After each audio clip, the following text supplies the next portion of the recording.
Welcome back to another video, guys. My name is Black92 and we are here with a game called Cupid. It's a visual novel, as it says right there.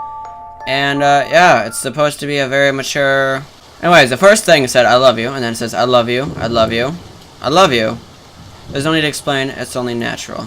A mother loves her daughter more than anything else in the world. He hates you, doesn't he?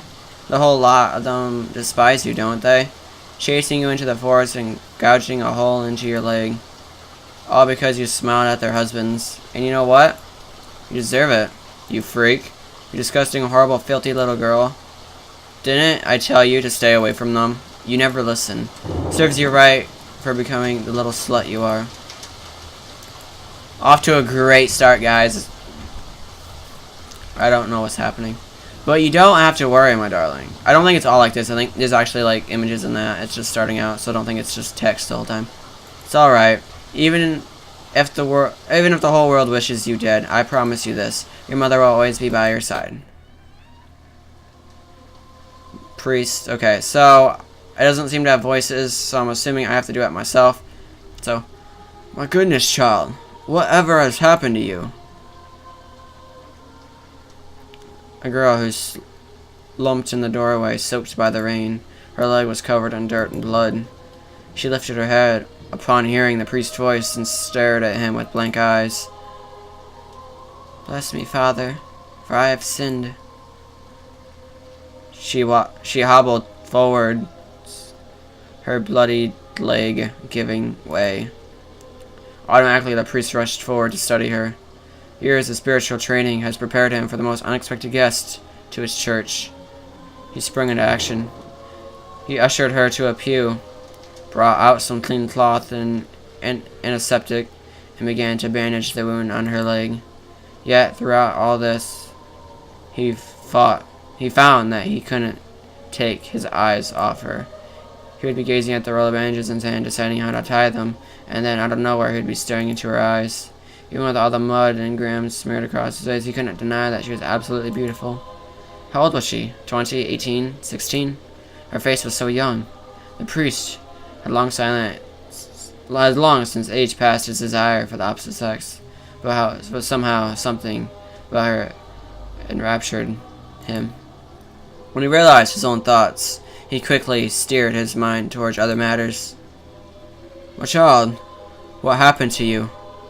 She seemed to take all the time in the world before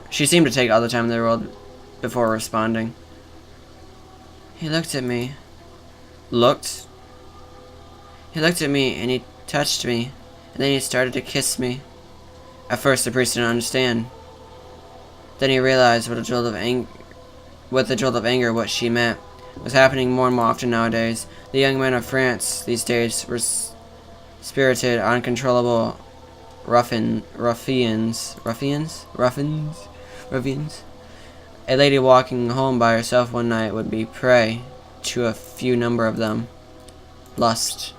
One of the 7 deadly sins, the one that the priest personally despised the most. I can't speak. I'm a good reader, but when it comes to like reading even on camera or like in front of class, I can't do the crap. Furrowing his brow in sorrow, the priest laid a hand on her thigh. You are safe now, child. God's house is a sanctuary for the faithful. I don't think he'll protect me. He looked at her in confusion. You see, Father, I have sinned again. Right there among the pews before the altar of God, she bowed her head. I'm sorry. When she apologized to him, was she apologizing to him or to someone else? Her hair hid her face and her eyes, and the priest couldn't make neither head nor tail of her. He suddenly realized that his hand was still on her thigh, and he hurriedly drew it away. I'm sorry. She repeated this phrase over and over. After a while, the priest got up. Don't fret, child. You are not to blame. I will contact the local constable. What can I read? I can't pronounce words right. But in the meantime, you are free to make yourself at home here. I will fetch you a hot drink. He patted her hand and left to go to the back room. She remained seated on the pew, her head bent forward. As the priest's footsteps faded away, the entire church fell into silence. Wail. Now that it was the dead of night, the clouds covered the sky. Barely a silver of moonlight filtered through the stained glass. The girl sat alone in a ring of darkness. She opened her mouth. No, I know. If I may say my piece, surely. Yes, yes, mother. But he is so very kind. Haven't you learned your lesson, idiot? I fear for your safety. I fear for your safety. Child, follow mother's words and leave. You saw the look in his eyes, didn't you? Q is the safe? Or is it just... okay. Skip auto. Oh, I can turn on auto. Let's look at this. Skip speed. It's already windowed. I'm not gonna change it. I'm just gonna leave it the way it is. You cannot stay here. Even a man of God can stain you with the filthiest colors. Be a good girl and follow mother's words. But it is cold outside, mother. The rain has not let up. Can't I stay? It's a church, sure. Wait, I suppose you can, but you may beware of everyone in the church. Do you understand? You are so weak, my darling.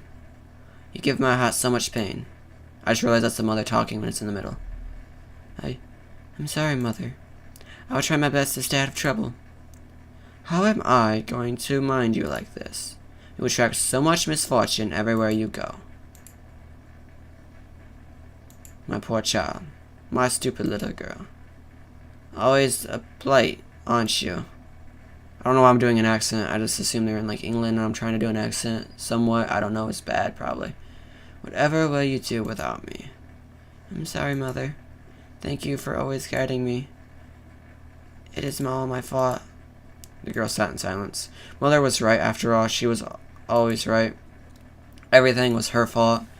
Her fists shook with a mixture of fear and conviction.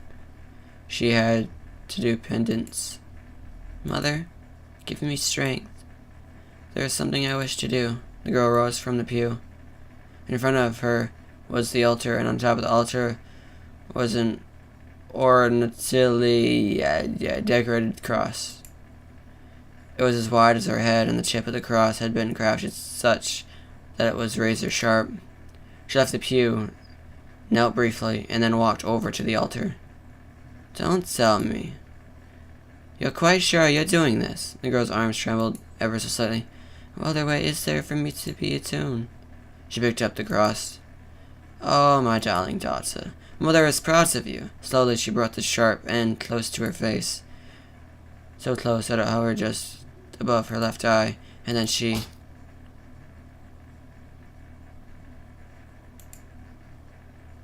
Chapter 1, The Star and the Rose. She just cut off her eye. Whale. Hold on, I gotta reply to this text message, guys. So, I don't know what this game's really about. I just know that it's mature. Anyways, yep. I'll probably cut that out. I don't know. A scruffy young girl in tattered clothes peeks through the open gates of Palteshamada. I'm not even gonna try to pronounce it. An afternoon gouter was being held in its gardens. I don't know what that is. I probably pronounced that wrong because there's a little thing above it. I don't know these words, man. Don't judge me. People from high-class estates strolled around the manicured gardens while chatting loudly with one another. Why am I doing an accent? I'm like shifting between my voice and my accent. It's a weird voice. There are beautiful ladies clad in silk and velvet, their necks adorned with pearls and jewels. A variety of foods was displayed on the tables. The girl stared at the food. She hadn't eaten properly for the last few days. Are you hungry, my dear? Yes, mother. Don't you worry. Mother will provide. You do not need those high-class foods anyways. They will upset your stomach. No, we've stayed long enough. Let us leave. Surely we can look around a bit. It's still a little early. There was something else that called to her, other than the party itself. She walked to and fro from the gates, peeking at the crowd despite the urges of her mother to leave. Just a tiny glance would be enough. The girl smiled at the thought of him, the owner of the place. I'm getting all kinds of messages, guys. Hold on. I'm talking to a friend, Caitlin. Here's a shout out. And I was like, earlier I was talking to her. I'm like, by the way, sorry I take a bit to reply. I'm actually recording. So I cut it, so it's fine. She's like, oh my god, you always complain about the distractions. Like, it's fine, it's for comedy, you know. I'm just like, Betsy texts me. I'm like, my god, Betsy, you know what I mean? And she's like, haha, okay, good. So what's the video for? What's it about? So basically, I'm telling her what I'm doing right now while you guys are watching this, and she's gonna watch this later and be like, whale. Alright, the girl was drawn to him. He wasn't the same as other people. He seemed different somehow. He was kind to her and would always hand her food when she delivered flowers. Her heart felt at ease with him. He is the same as everyone. So I'm pretty much playing his mother. Because I gotta choose what she says. Greedy. Insatiable. Maybe not for you, but for something else. But he's a kind man, Mother. Don't let his kindness fool you. Sweetest tongue hides sharpest tooth, child. She bit her lip. Why'd you even bother with him? He makes me feel that there are still good people in the world, Mother. It's hard to say. It's hard to say, of course, dear. We do not know the real intentions people have.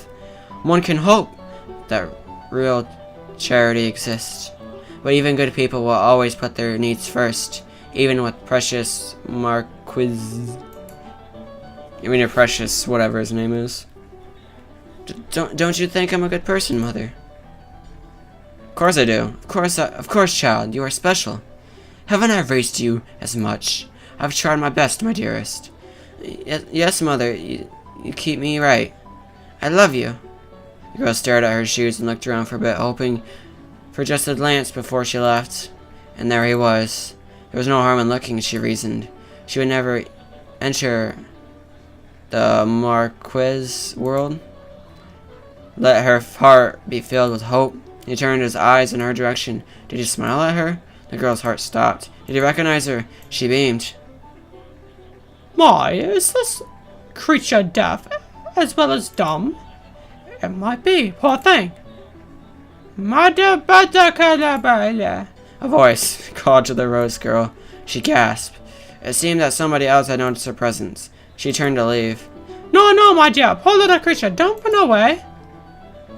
Charlotte, she stinks. Don't touch her. Came to crash the party, little urchin. You hungry? I don't know how these sound because I have headphones on, so they might be even worse than what I think they are. Her stomach gave a low grumble. She was always hungry, it seemed, no matter how much food or how little she ate. Encouraged by the kindness of Marquis had shown her, the girl approached the women. She teetered towards their table. What are you selling? Look at these poor creatures. Is she selling roses? These are all ugly ones. We're not as appealing as the rag she's covered herself in. Are you trying your best to be this repulsive? No, don't be mean. Intoinetsi. What the frick? Perhaps it's the commoner fashion nowadays. They laughed while gawking at her and her wares. Oh my, she only has one eye. Ghastly, I can't look away. But I can't look away. The other lady nodded her head. Like a sideshow attraction, you mean? The freaks at the carnivals. She's darling in her own dirty, monstrous way. Maybe we can keep it. Hello, do you want some bread, urchin? Well, speak up. Maybe her tongue is short, and that to the list of her sterling qualities. quite. Come on, don't be shy. Do you want some food? Let us hear you speak. Yes, madam. What? Yes, madam. I would be grateful. One of the ladies clapped in mockery at her reply.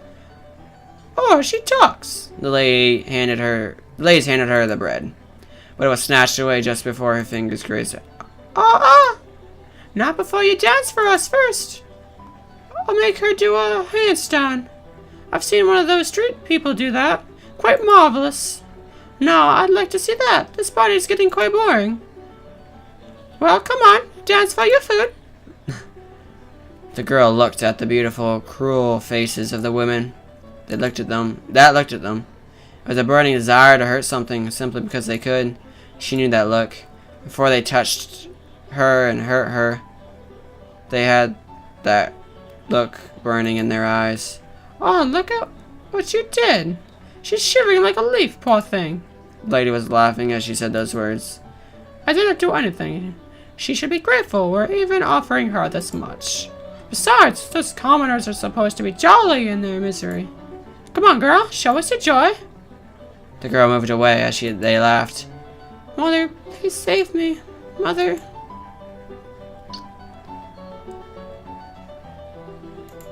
Haven't I taught you this?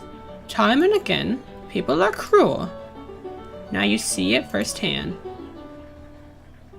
Is this a guy or a girl? I don't know. So I'm just gonna do a guy's voice. Heather! Oh, it's a girl. Child's voice called out from behind her. It belonged to a girl around 7, which would be cheap. I'm just imagining like a little girl with a manly voice like that. Well, manly voice. With chubby cheeks and a look of curiosity in her eyes. She wore an old blue dress, somewhat patched at the corners, but kept clean and tidy. She was not rich, but she had an air as if she owned the ground she stood on. Another commoner. This party is absolutely teeming with them. Save it real quick, too.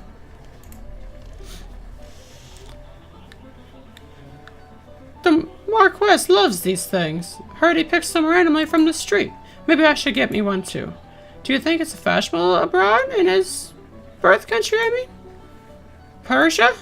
No, I heard he was from India. I hear rumors he's a son of a Greek queen. Goodness, that is so far-fetched. I could barely pronounce his name, though. Here they should change it to something more acceptable. Who knows what kind of demons he may attract with such a blasphemous name. Aha! It must be why all these nasty, horrid little creatures flock around him. Oh! Devil and I'll forgive him if he kisses my hand. Ladies laughed. Aren't you shameless? Don't lie, we all know why you're here. Ladies gossiped among themselves, openly ignoring the girl. The young girl took the slightest with a shrug. She approached the table and asserted her presence. What's she doing? Goodness, they don't take a hint, do they? Throw something shiny, it might distract them. Hey, you've been holding that bread for a long time. Aren't you gonna give it to her? She wanted the shabby rose vendor. Why do you care? Do you want the bread for yourself? I bet she's hungry too. I know, maybe you should toss the bread and see if they'll fight for it. They laughed to themselves. The girl stared at them with confusion. Her brows furrowed in the childlike understanding. Next thing everyone knew, she had swiped the bread from the woman's hand. Oh my! How rude! Horrid, filthy girl, give that back! The girl sniffed a piece of bread and nibbled at the surface. Yummy, it's still warm. She shoved the bread in the urchin's face. The scrumptious scent of bread flocked the rose girl's nose. Lick it! The sugared butter tastes good. No, you devil child, give that back. The urchin licked it. Her tongue was coated in sweetness. She stood there, squeezing the taste in her tongue. The girl grinned at her, and she couldn't help but grin back. Sorry, here you go. It's all yours. Oh, disgusting. Like we're going to eat anything that's been in your filthy mouths. Wow, so this is ours now? You ladies are so nice. Cheeky little brat. I'll have you thrown out of this party. I'll have you. When Matt strode to the commotion, a sweet scent lingered as he passed. The rose girl felt her mouth well up. His presence filled her body almost as if her hunger was abated. She blushed furiously. What a strange effect he had. Oh, it's that guy. Hold on, I gotta reply to these messages. Alright, here we go. Ladies. Oh, sir. I just came to check in on my esteemed guest. Is everything alright? Are you enjoying yourselves? One lady started fanning herself with obvious annoyance. Well, this little beast have been harassing us. Yes, my lord. We were just minding our own business when this girl swiped the food off our table. Horrid little nits. The girl stuck out her tongue at them. The lady wiped her eyes in mock tears. See, look at that. It's absolutely monstrous how these children act around adults now. There's no respect. I worry for the next generation. Oh, Charlotte, don't cry. Well, my lord, we would all breathe a little easier if the children were sent away. Yes, who knows what kind of mischief they might be up to. They might set fire to the tables, you see. Oh? Or steal our jewelry. In fact, I think my pocket watch is missing. No, how unfortunate. One lady continued her childish wailing. It is. It's unfortunate how you allow your important guests to be treated this way. Please deal with these vermins. Throw them out now. Oh, my sweet ladies. I am stricken with grief at your misfortunes. Allow me to offer my heartfelt apologies. Unfortunately, this child is my important guest today, and you are sad to say partridge squires? Excuse me? Madam Charlotte of Montepeller. I don't remember sending you an invite. Same for you, lady. And I'm gonna pronounce your names. Most people I invite are huge patrons of music. That is why they are here today.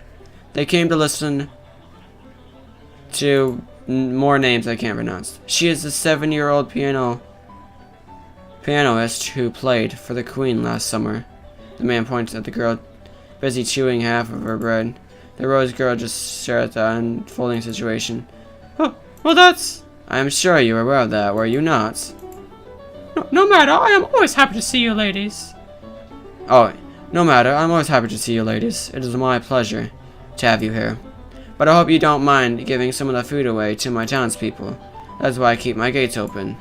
My servers are instructed to serve anyone who passes by, not just my guests. But don't you fret, my darlings. There's plenty more to be served. Ladies blushed in embarrassment. One of them began to fan herself even faster.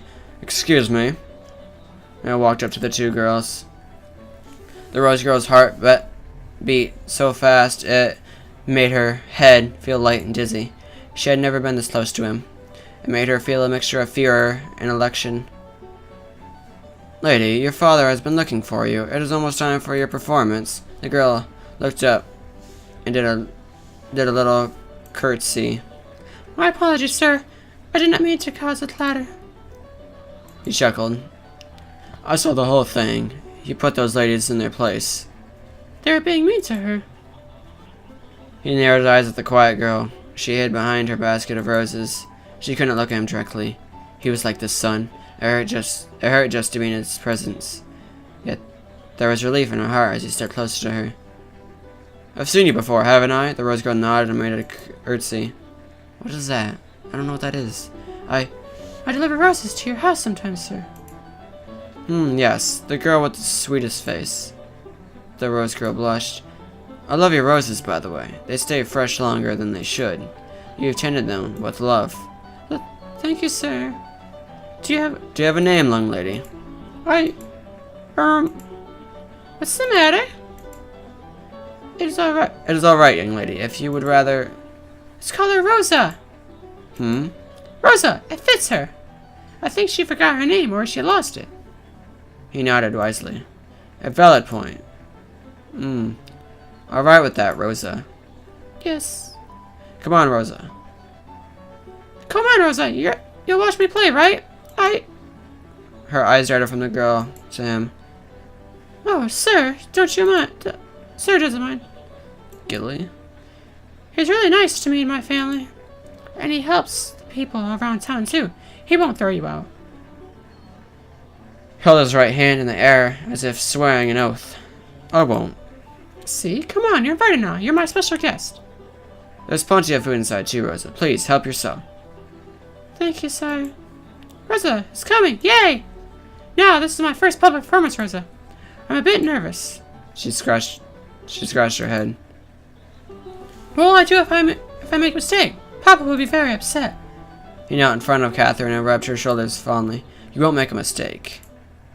As long as you put your heart into the keys. Play to touch your audience, and any mistakes won't matter. Do you understand? She stared at him. Not really. The man chuckled. You will someday. Just play your first song with me in your mind, will you? Something that you think will make me smile. He held Catherine's clear, young eyes in his gaze. He kissed her hand. It was covered with sticky sugar and breadcrumbs. She blushed. It was the first time, and she looked embarrassed by anything. Hey, it'd be my pleasure, sure. Sure. Sir. Catherine shrugged up the wooden podium and walked towards the middle of the stage. The crowd's chatter died down. She curtsied in front of her audience, waved to her father, and stole a glance at the man. The man gave her a tiny nod. Sorry, dear. She sat down in front of the piano, admiring the cream and ebony keys underneath her fingers. Her own piano was broken and beaten. Father had sold his horse for it. The A3 key never played, and the strings would creak when it was cold. But it had never failed her. She knew the keys like they were her own fingers. She whispered to the new piano softly, as if coaxing in a beautiful, untamed animal. Let's be friends, okay? She saw Rosa at the far end of the podium, watched her diligently. What is going on? She saw Rosa at the far end of the podium, watching her diligently. There was a renewed vigor in her blood. She could hear the keys calling out to her. A song that would make him smile. She placed her fingers on the keys. She began to play.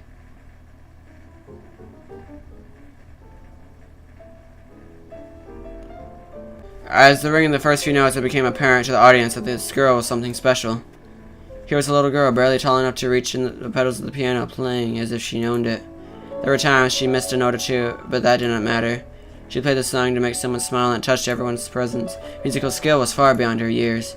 Her fingers caressed the keys as she was making a flower crown, carefully weaved the petals. She knew the correct way to tie the leaves so they wouldn't tear, like all smart little girls did. As the piano sang under her hands, Catherine seemed to disappear right in front of the audience's eyes. She was just a vision, after all, somebody leading them down a dream. A dream of a garden in the springtime, the shade of a tree on a windy day. The couples in the audience tightened their grip on the hands of their partners. Some closed their eyes and let the music saturate their souls. Sweet memories of youth, of first love, the yawn of a newborn. Rosa's eyes shone as she stared at Catherine. Her eyes were captured by this image of her, a young girl swaying her head to the music, smiling as the notes poured out of her. She couldn't take her eye away from Catherine's glowing face. Was this happiness? Was this love? She looked like she was in love, and she was, wasn't she? In her innocence, she was still in love with life, in love with her family, with her pets, in love with every new discovery. She was full of hope. It was a bittersweet feeling for Rosa. A happy teardrop rolled down her cheek. She wanted to warm herself in that hope, if she could. In the audience, Catherine's father sat beside each other, though, Sire, your daughter is amazing. She is, isn't she? I mean, pardon my arrogance. I am very proud, father, you see. No pardon necessary, sire. Has she found a sponsor yet? The Duke once spoke to me about it, but we have not made any arrangements. Then I must steal her away as soon as possible. Sire, I'd like to be Catherine's primary sponsor, if that is all right with you. Why, sire? And to further cement my stars, that piano she is playing right now, it is hers. I've bought it for her. His eyes widened in astonishment. That it is. He gulped. That is beyond generous, sire. He smiled. Well, I must make it hard for you to refuse me, you see. I took the opportunity of asking you outright. You see, the Duke might offer her an extravagant piano plated in gold. In that case, I have no choice but to humbly consent. What? I'm kidding. The Duke is the worst Miss Meister you will ever meet. The man chuckled. Of course, I shall be paying for music tutoring as required, along with the amplitude stipend to accommodate your family. As you don't have to look so surprised. Your daughter's a star. This is an efference amount her that enraptures the soul. There is no doubt in my mind that she will succeed. Thank you deeply. Please, call me by my name. Let me remind you, this generosity isn't without charge. Her tutoring will be done at my house. I want to monitor her progress. Apart from that, I very much like having her visit me and play from time to time. Music is one of my true passions. Her presence would benefit my mood tenfold. Of course, sire. That's a small price to pay for all your offers. On the contrary, you don't have to decide now. Kindly think about it. Thank you, my lord. After the performances, Catherine and Rosa went to the garden to play. After the performance, they lingered at the table, sorting out the details for further education. Emily wandered around the crowd, searching for a familiar face. She had arrived halfway through Catherine's performance just in time to gush at her little sister's applause. Fortunately, she could not find her father in the crowd.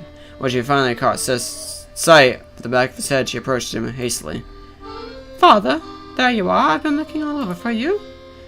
Emily stopped as she saw the man and her father was talking to. It was none other than Marcus himself. I still don't know his name. She fixed her hair. I'm just gonna stop it there, guys. So I'm gonna stop it there, guys. So I hope you guys liked this video. If you did, drop a like, get subscribe. I don't know if I'm gonna continue this or not. It should get better. It's supposed to be very gory and stuff, so I'm hoping something will happen. We'll see. But anyways, hope you guys liked this video. If you did, drop a like, get subscribe, comment down below, and I'll see you guys tomorrow with another video. Have a good day, guys. Woo!